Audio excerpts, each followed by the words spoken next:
اختاري صح. اختاري الراجل اللي يحبك ويحترمك ويصونك.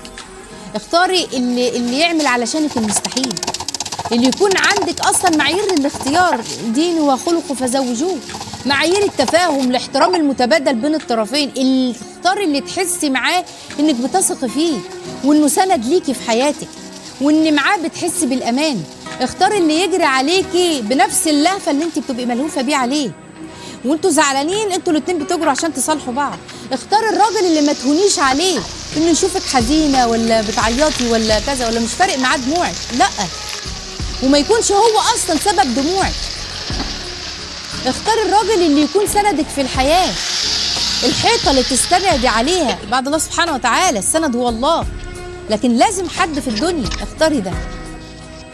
اختاري انك لو شفتي مشاكل في الحياه ولا في الدنيا تلاقيه واقف جنبك، مش يلا مع نفسك بقى وحلي وروحي لاهلك، لا، ما يتخلاش عنك. ليه؟ لانك اخترتي صح.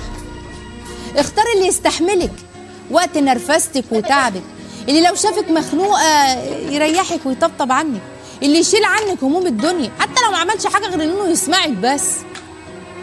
اختاري اللي بيعمل كل حاجه علشانك، بيحارب الدنيا علشان يكون يعني في عينك قد المسؤوليه، يكون نفسه ويجهز شقه ويتقفل عليكم باب واحد. ان شاء الله، ان شاء الله لو كانت اوضه وصاله حتى يعني. الراجل بيطلع عينه علشان يتجوز ويعمل. اختاري اللي بيعمل كده. اختاري اللي خايف عليكي، اللي ما بيعمل